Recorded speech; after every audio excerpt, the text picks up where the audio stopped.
Hey, what's going on, guys? Claim Brandalorian. My name is Brandon. As always, if you're into anything in the Star Wars universe, whether that's lore, theories, Funko, and Lego, go ahead and consider subscribing. You can always change your mind later.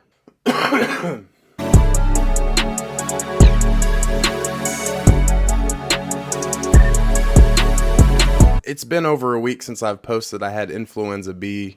That shit was no joke, but we're alive and well. This is some good news to come back to. The big, the bad, not so ugly, Boba Fett. Temuera Morrison says that he is not going to be in the Mandalorian and Grogu film. So obviously with kind of the dead spot we've been in with Star Wars right now, there's nothing out right now. Just got over with D23. Nothing really circulating right now. Once again, kind of like Mandalorian Season 3, there's no Boba Fett. And it seems like Temuera Morrison is kind of used to it at this point, which kind of sucks. The number one thing we can go back to is the Book of Boba Fett, Boba Fett's own spin-off show in the Mandoverse. There's 2 episodes where he's barely in it, and it's all Din Djarin and Din Grogu. Of course, with some cool things throwing in Ahsoka Tano and Luke Skywalker, of course. Some of the most beautiful things in Star Wars that we've seen. And another thing that doesn't make sense is Temuera Morrison did say that he hasn't heard anything from anyone. I don't know if he's waiting on a call from Jon Favreau or anyone else in the studio on getting Boba Fett back into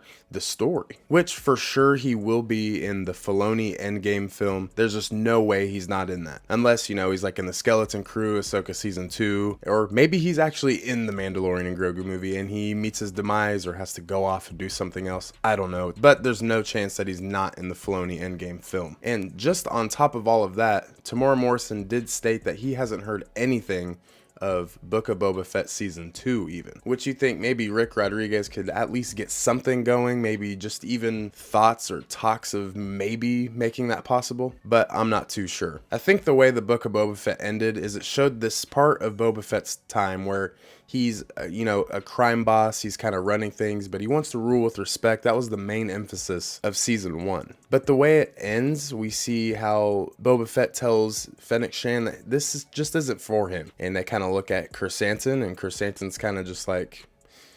And of course they're with the Mos Espa Vespa gang, and it's just kind of like this good concluding ending. But then we get a cutscene, which they never had to do, and we see Thundercat as the modifier, about to revamp our boy Cobb Vanth in the Bacta tank. Obviously something's leading up to maybe Cobb Vanth taking over Jabba's palace, Boba's palace. This would be really cool because I do love Cobb Vanth. Everything about the character is awesome. But yeah, I think it's just weird, Temuera Morrison played all the clones, played Jango, and of course Boba Fett. Very loved within the Star Wars community. And of course, if you can see behind me, there's a lot of Boba Fett. I got some Boba Fett on the other side of the camera. It's all over the place. Like I was telling some of my friends today, Boba Fett is the best side character in all of film. It's Boba Fett. You look at him, you're like, man, he's cool. Man, he's badass. Are we expecting to see Boba Fett anytime soon? Is this shocking news to you? Let me know down below. So I always have high hopes. We will see him at some point. And if we don't, we'll definitely see him in the Filoni Endgame film. And this may be around 2028, 29, maybe 2030. Who knows? That being said, glad to be back, guys. Y'all enjoy the rest of your day. Claim Brandalorian. I'm out.